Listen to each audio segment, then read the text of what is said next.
There was also a member. She was, yeah. Was that probably kind of functioned kind of as like a social group like you were mentioning before? Do you remember any sort of events that she would do when you were younger with the AOH? You know, the interesting thing was, I think that my mother my grandfather actually was a member of the Anaconda Division AOH. Mm-hmm. And my mom always talked about the fact that she used to go to things that he went to. Mm-hmm. And he was always telling her she should join the auxiliary. But I think she just never did. And then friends of hers finally convinced her that, you know, after all these years, you really should join. And I want to say that it was probably after I was in high school. So it wasn't until, you know, it wasn't something that I remember her going to when I was young. Okay. You know, as far as like celebrating St. Patrick's Day when I was young, I'm not sure who used to do this, but someone used to actually have authentic shamrocks flown in. Someone knew someone who knew someone. And so the AOH always had these shamrock sprigs. So we always typically just wore a little thing mm-hmm. to school. Mm-hmm. You know, it wasn't like the, you know, dressing in neon green from head to toe. That, you know, that kind of stuff didn't happen. But so I wish I could say that, oh yeah, I remember my mom doing this, that, and the other. I'm probably a lot more active in the organization than my mom was, simply because it took a long time for her finally to decide to join. Mm. So, gotcha. Yeah. Cool. Have any, I mean, not related to the AOH, I guess, any kind of memories of holidays or anything else like that that you guys kind of did regularly, like a family tradition? Family tradition? Yeah. It's kind of interesting you ask that, because I had my great uncle Coley's oldest daughter died last month, and her daughter is very close to my age, and so we were talking about this, and we were talking about Christmas, and our family, both families, this is the double cousin situations here, always had some really strange, well, we thought strange Christmas traditions, and so did our husbands once they married into the family. That the families always went to midnight mass on Christmas Eve, and then for whatever reason they always had a fried chicken dinner for breakfast on Christmas Day. And when Mary Alice died, Colleen and I got to talking about this, and I said, you know, when I told Carl about that, he thought it was just extremely strange. And by the time Carl and I got married, my mom had, maybe it was just too much work. The fried chicken dinner for Christmas Day had kind of gone by the wayside. But Mary Alice's mother and father still did it. And Mary Alice and her husband, my cousin's parents, did it. And Colleen and her husband live in Boise now, and they still do it. And the big question was, where on earth did that ever come from? Was it an Anaconda thing? Was it an Irish thing? Was it a Donahue thing? We don't know. And the people who would have known are gone. But so I don't think it's an Anaconda tradition, and I don't think it's an Irish tradition, but it was somehow it was a Donahue thing. That's funny. I could not believe it. That sounds great. It does, actually. Do you have any other strong childhood memories like that? Any other kind of traditions or holidays that you guys would always celebrate? You know, I'm not. Primarily Christmas, Thanksgiving. As I said, you know, St. Patrick's Day when I was growing up was kind of low key. Did you ever do anything for St. Stephen's? No. In fact, that was you know how you once you get interested in your Irish roots and you read about certain things or you hear certain songs, you know, like the Wren song and stuff. That was something that we didn't necessarily hear a lot about. Although when I interviewed Mary Laughlin Young, her parents came from the Lettermore area where my grandfather came from, and she says that when they were young, her brothers, based on things that her father had talked about, They sang the Wren song, and they had some things that they did, but so that was something not so much. Interesting. Although the other thing that's kind of interesting, and I don't know if it has to do with the fact that they were from a very remote area or what, is that my grandmother, and I'm assuming my grandfather as well, and the other Donahues were that generation. They were very superstitious people. I opened an umbrella one time in the house, and I had it sitting on the living room floor, and I was playing with dolls or something, and I thought that was really cool. I was kind of like sitting under the umbrella. My grandmother came through the door and just literally had a screaming fit. And I was kind of one of these shy, retiring kids. I was like, oh my, it just affected me very deeply. Oh, just I didn't know what I had done wrong. But she was very superstitious about things like that. Opening an umbrella in the house. You never put your shoes on the kitchen counter or the kitchen table. They used to talk an awful lot about the banshee. It was amazing. What's the banshee? Sorry, I'm so excited. And Patrick, you'd be interested in this because there's a really, it's kind of a paddywhackery-ish film, a Disney film, called Darby O'Gill and the Little People. Sounds fantastic. And there's a point in there where the main character gets chased by the banshee.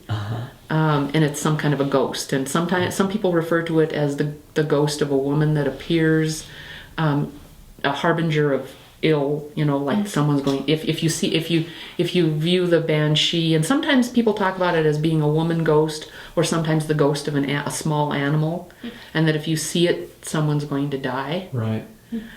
Interestingly enough, now that although my grandfather spoke Irish and I knew very little of it, I'm kind of paying homage to him by attempting to learn it. Banshee literally means a woman spirit.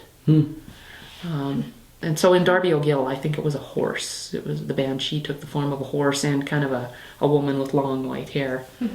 Interesting. Yeah.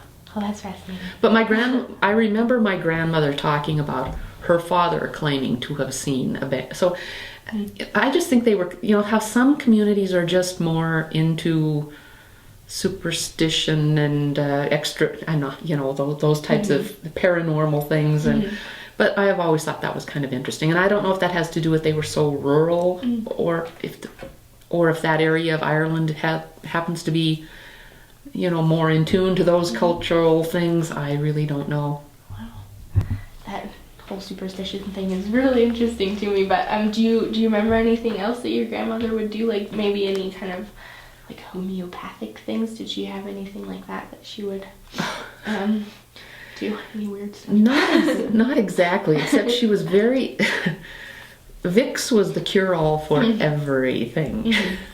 So if we had a cold, she was always wanting to get like a tea towel and put Vicks on it and plaster it on your back. Or if you had a sore throat, she'd put Vicks on a flannel diaper and wrap it around your neck. She always smelled of Vicks, and so did we. That's great. That's funny. Yeah. So homeopathic. And it's kind of interesting that you always some people disparage Irish people for drinking too much, and that's kind of those negative connotations. But interestingly enough, if somebody had a really bad cold and they happened to be a kid, a weak tea with a little whiskey in it, or a hot toddy with lemon, that was kind of a home remedy. It's not like it wasn't like you got it very often, and sometimes it was like, no, I don't, but so that was a home remedy. My father has the same thing. He's from the Midwest, and that's what she would do. And sometimes, well, you stop and think about it. Let's say maybe home cold remedies. Some of them are alcohol based, and it's like, hey. When I was a kid, I had really bad lungs, and my mom would make me a hot toddy if I had a cold. And I don't know if that was an Irish thing or just what she had handy, but Yeah. it So works. the occasional hot toddy, and the interesting thing is my grandmother never touched a drop of beer, whiskey, or wine in her entire 85 years. But if somebody was really that, she'd be the first one to say, well, you know, maybe they just need a hot toddy and go to bed and sleep. But the Vicks was Yeah. the Vicks was Something. yes, absolutely, absolutely. Huh, that's hilarious. Yeah. The other thing, it wasn't exactly related to superstition, and it wasn't exactly a homeopathic remedy, but I never really knew what my grandfather looked like, because my grandmother only had 2 pictures of him. One was kind of an enlargement of a home snapshot, and you could tell it was a man, but he was drinking a cup of tea, so the teacup was obscuring most of his face. And the other one was this kind of it was an interesting picture, I thought, but he was sleeping. And I thought, oh, it was interesting. It was kind of a smaller picture, and I don't ever know what happened to it. He wasn't sleeping. It was a picture that someone took at his wake. Oh wow. And apparently that was not unusual at all. So in retrospect, it's kind of like, ooh. Yeah, a little creepy. Yeah. Wow. Yeah. Interesting. Yeah. That's fascinating. And I really didn't even know that until I was grown. You know, I might have been talking to an uncle or maybe my mom or someone, and I'd say, oh, you know, well that, and we always as I said, I never met him, but he was always referred to as Ada. My Uncle Coley, we called him Da, but when we were referring to my grandfather, we referred to him as Ada. And it's like, oh, you know that picture of Ada when he was sleeping? You know, that there was that white pillow and stuff. And he wasn't sleeping. That was a picture of him in his casket. But we didn't know that. Wow. Do you know why if he wanted to be called Ada, or if that was just kind of You know, I don't know, and I always, it's always like, oh, later I kind of romanticized. I thought, oh, you know, maybe it's some kind of a Gaelic, Irish word or something. But I asked Terry about it one time, and he said, oh no, I have no idea. Or if it was, you know how every once in a while, say a grandchild will call a grandparent something, and that name kind of sticks. So I don't know if that was something that, you know, maybe my older sister had called him, or my mom's nephews and nieces, the older ones. I have no idea where the name came from. And my mom always referred to her father not as father or dad or da, but Ada. So I really don't know. Maybe it was a nickname that she and her siblings had for him. I really don't know. That's interesting. Yeah. Do you know of any other kind of, I guess, naming traditions? Sort of name that's passed down.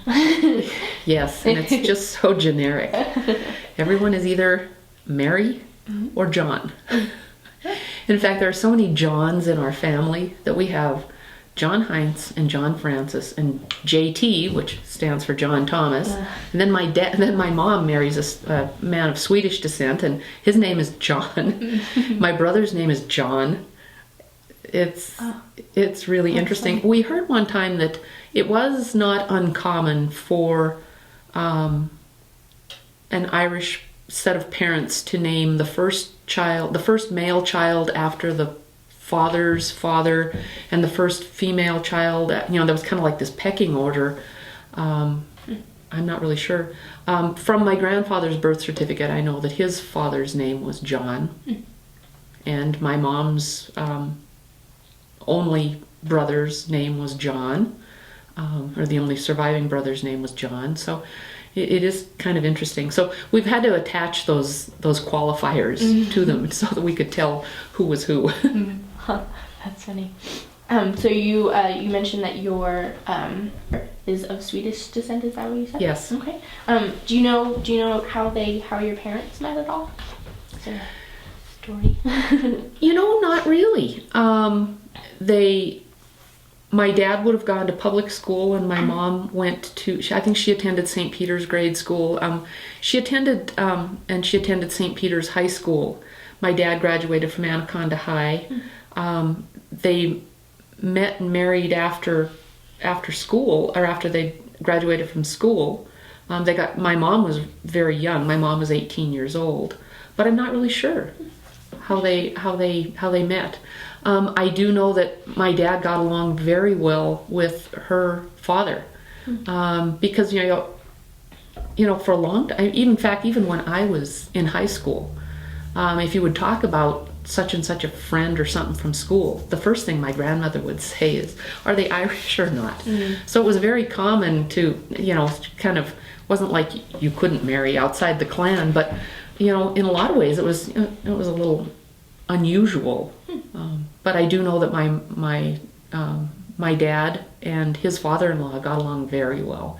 In fact, to the point where some of the most interesting stories are things. Oh yeah, well, your grandfather told me one time, and then so it was a story from my dad, but it was something that my mom's father had told him. And they kind of shared the same interests. They both liked to hunt.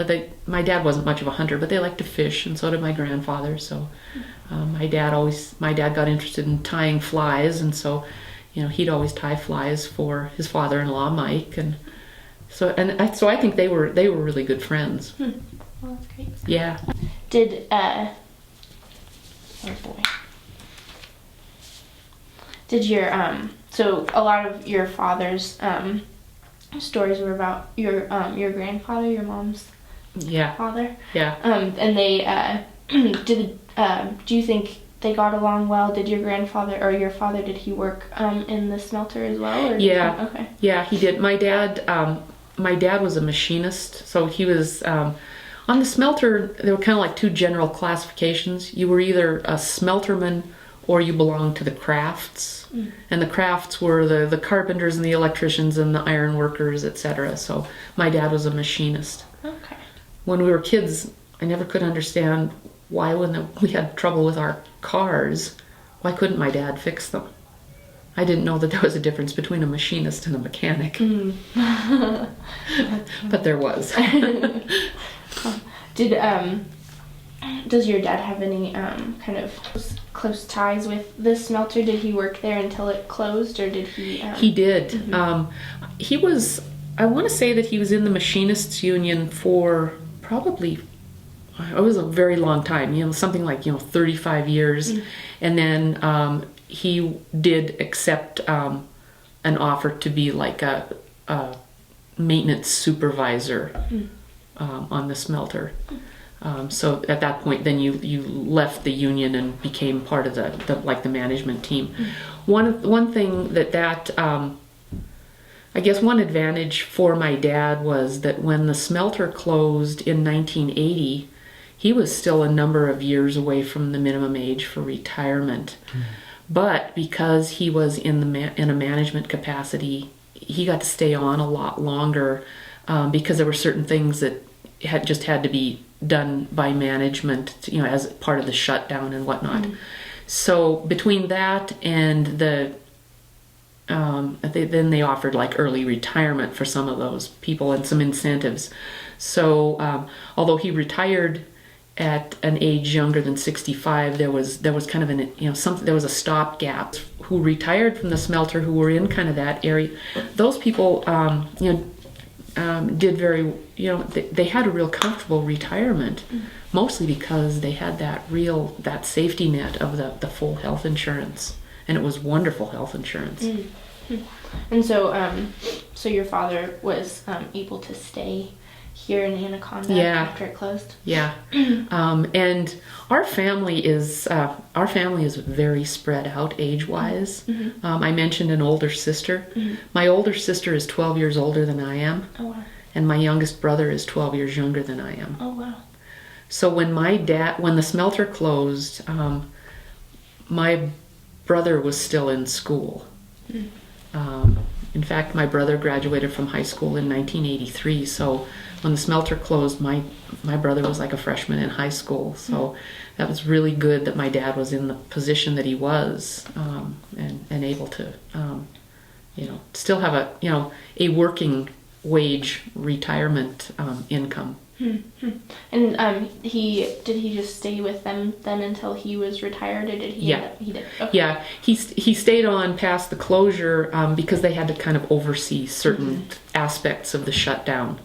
And then and that extended it long enough that then he was able to, then they had some kind of it was like a severance package. Okay. Yeah. Oh, cool. Yeah.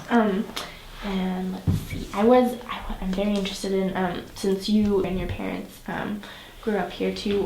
What was the house that you grew up in? What was that? Did your parents buy a house, or was it kind of like a house in the family, or?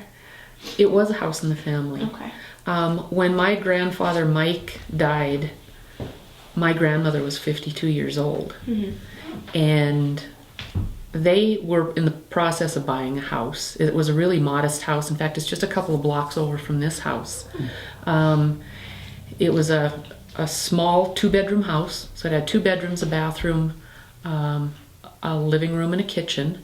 My grandmother, she was left without a pension of any kind, and my mom and dad, I think they actually were purchasing a house because my sister was a small child, and they sold their house and bought my grandmother's house and moved in with her. So until in fact, when I was in 7th grade, my dad took the roof off the house and built 2 more bedrooms. But up until that point, there was a point at which there was my mom and dad, my grandmother. My older sister actually had graduated high school and gone on to nursing school. But there was myself, my 2 younger sisters in a 2-bedroom house. Wow. But my dad was a very handy man, and he had a good group of friends, and it was like every year there was a project on one family or another's house, and so one year it was our turn and we got 2 new bedrooms upstairs. Yeah. And when they were finished, my brother had just been born, so at that point in time my sister and I each got our own bedrooms. We thought we were okay, but we didn't think that was normal for us. And I knew a lot of people when I was growing up, when I was in grade school, that was not unusual for the living room to be converted into a bedroom every night. And that's primarily, we had, everyone had like a sofa bed.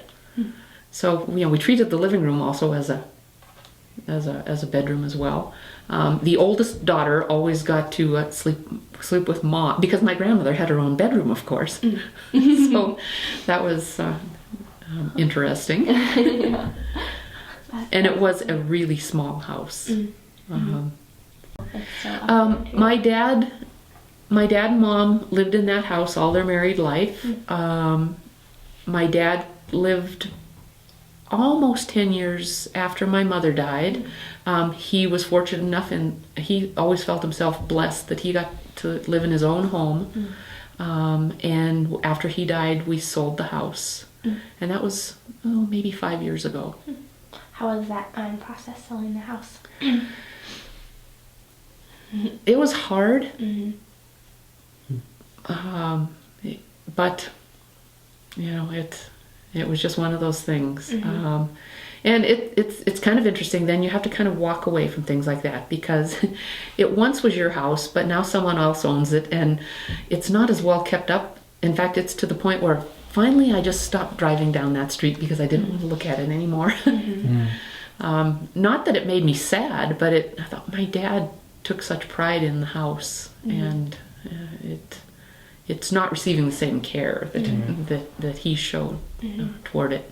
Yeah, that's hard. I have the same house that I grew up in that's now not ours anymore. Yeah, it's hard to look at. It is. It really is. On the other hand, we lived in a very small house on Locust Street. I was telling Patrick, up until it was about 5 years ago.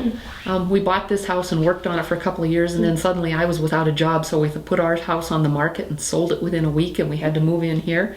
But we sold our house to a guy who is just happy as a clam to have it and takes good care of it. So it's really nice to see that somebody's enjoying the house. We don't have any wistful memories about we don't weep every time we go by it because we love this house. That's good. Yeah. So you are also an interviewer for the gathering. I am. I don't know, can you tell me a little bit about that process, how that's kind of helped you, or maybe changed your idea about what it means to be Irish or anything like that?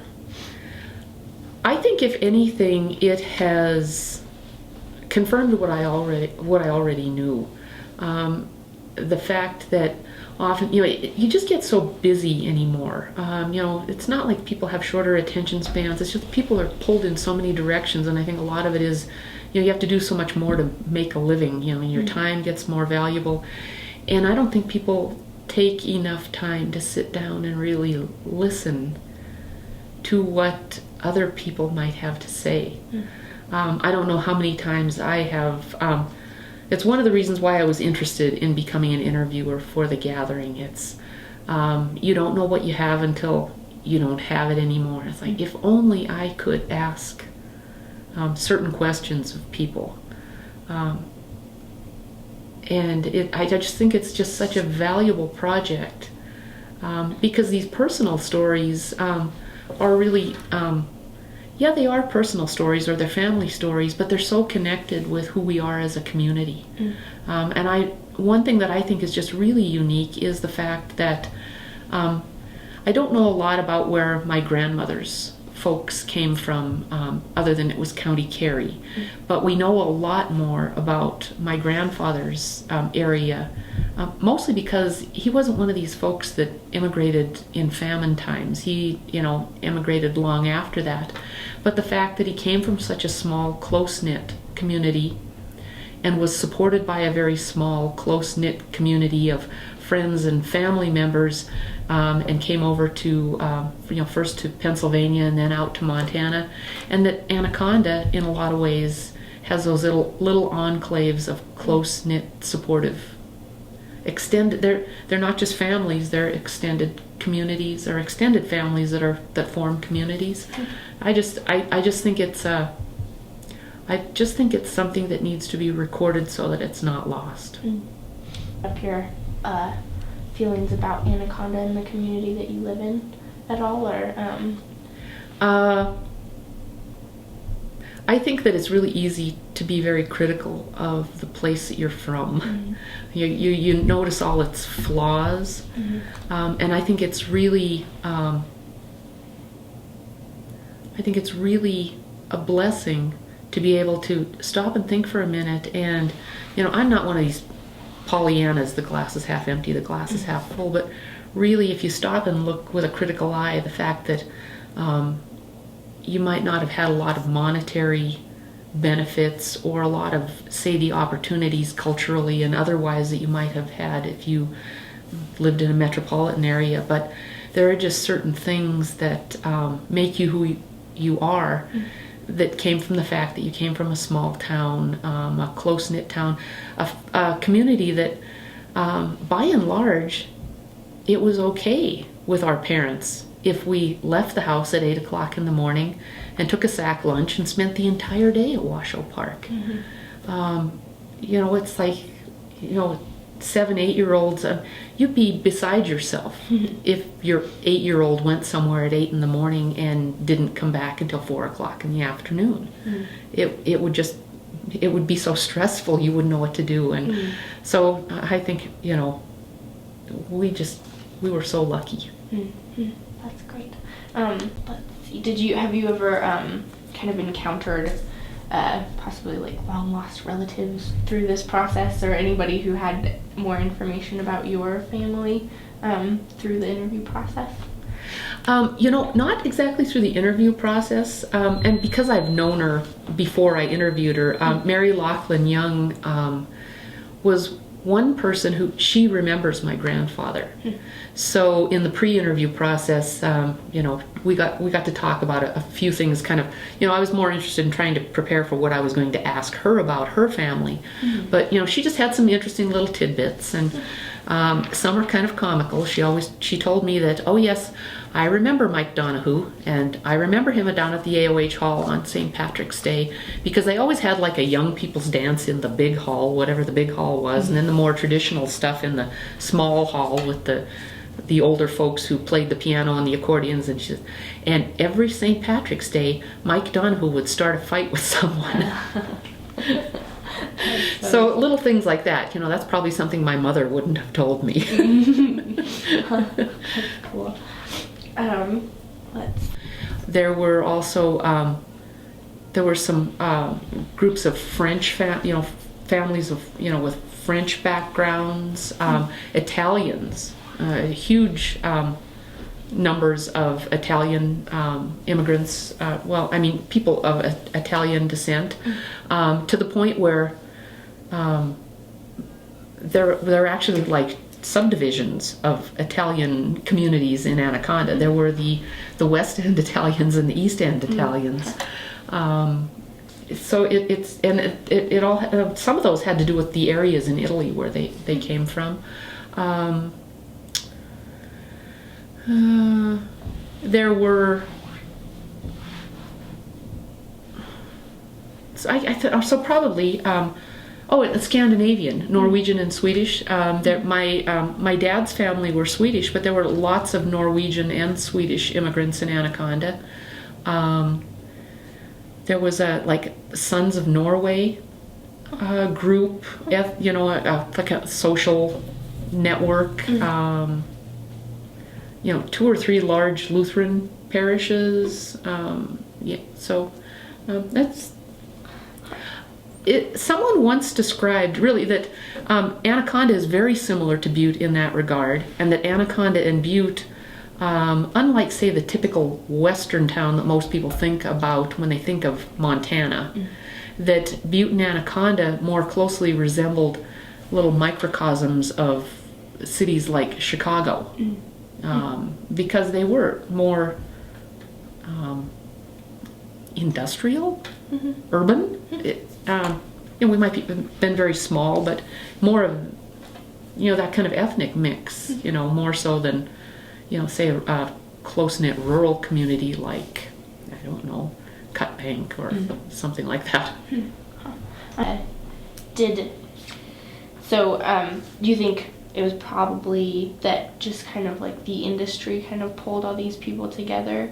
Did it create more of like a close-knit community, or could you really I don't know if you personally could recognize it or if you heard other people, but could you like recognize the difference between the different international communities within Anaconda? I don't really think so. I guess my experience was, it was really a melting pot type situation.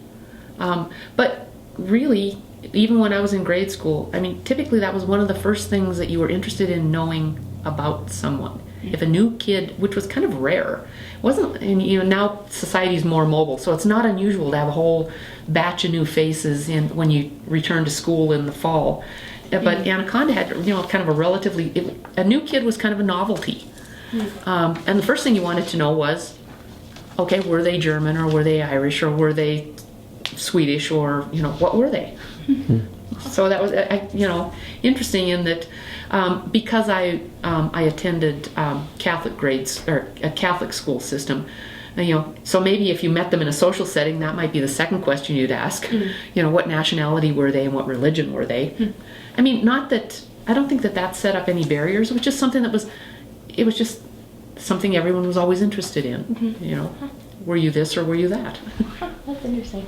I guess this isn't, but so when I think of like Butte and Anaconda, just from the very small amount of exposure I've had to them, I think of the Irish population, and I don't normally think of Italians and Croatians being a big part, but apparently they were. Why do you think that might be that the Irish have had such kind of a lasting impression on these areas?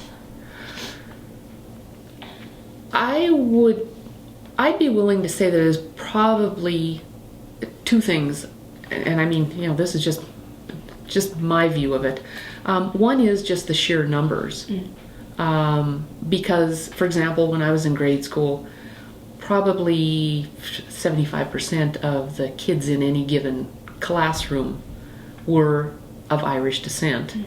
And then the other thing is, I think that by and large, they were very active in the communities, particularly in either labor efforts, union efforts, or government.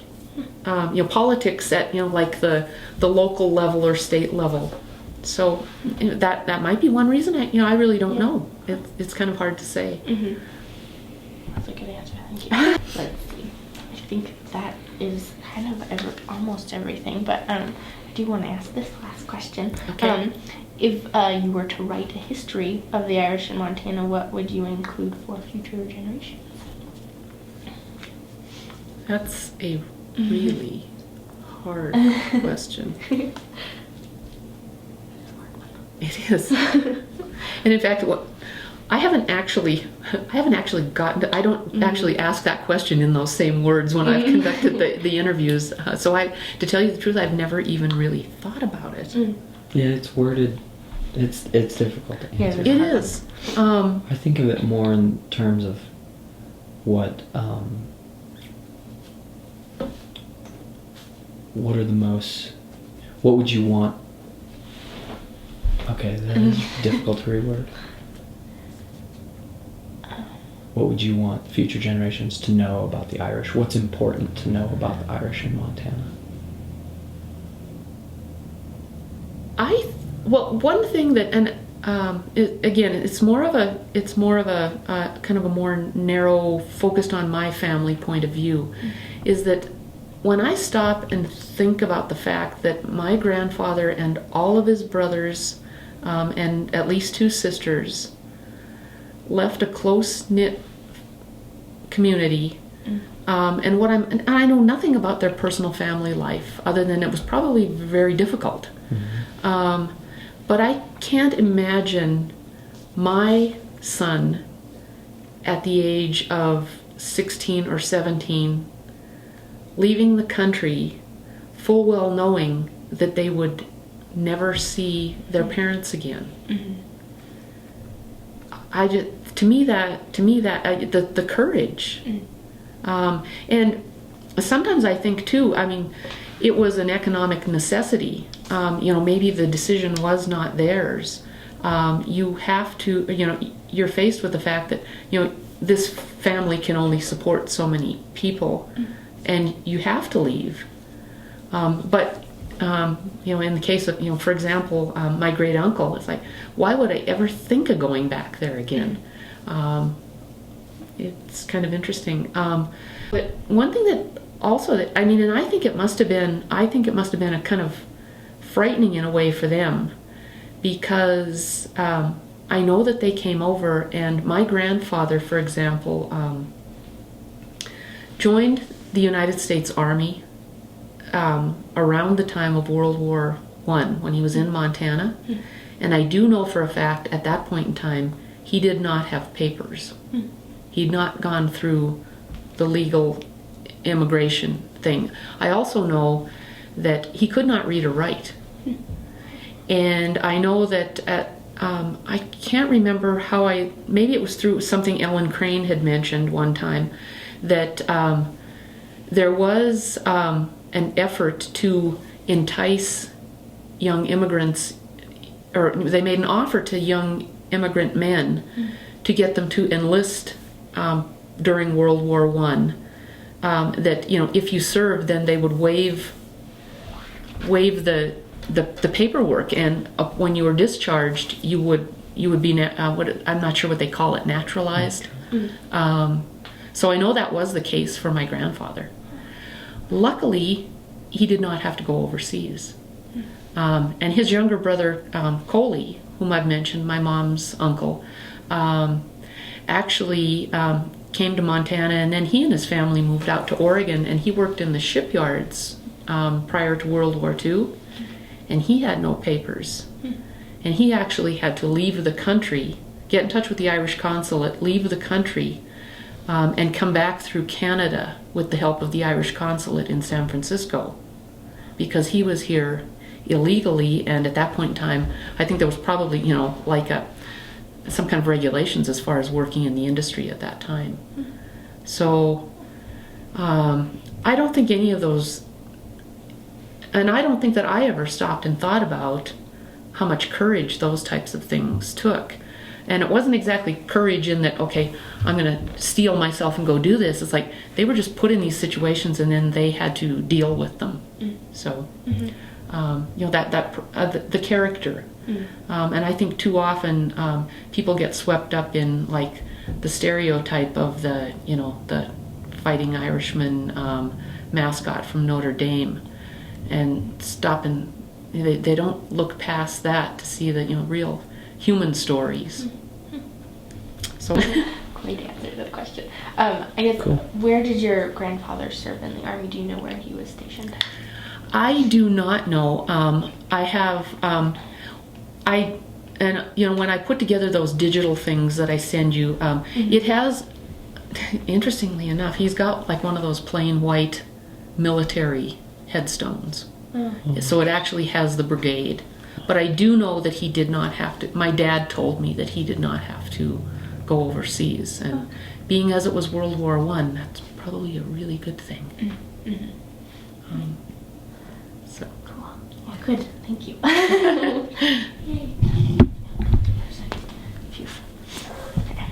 Was there anything else that you would like to talk about, or because I don't know. was just looking through how pretty. I used to wear it on St. Patrick's Day. Great. Do you want to explain maybe once more just what that this item is? It's a membership badge from the Anaconda Division Number 1, AOH. There probably were like officer badges as well, the president, the recording secretary, that type of thing. So I'm not exactly sure how old it is. The really interesting thing about it is that if I can do this, is that you wore this to the occasions, the meetings, etc. But on the other hand, one thing that the organizations, the men's and the women's organizations, still does is honor members upon their death. Wow. And so if you were attending the funeral of a member, it kind of flip it over. Wow. Yes. And interestingly enough, both my daughter and my son belong to the organization. And my son always said, I'm a member of the Anaconda Division Number 1 AOH. So don't you think that should be mine? And I said, I'll tell you what, when you're in Anaconda on St. Patrick's Day, as a member of Division Number 1, you may wear it. But I get custody of it. And when you're not here, I wear it. So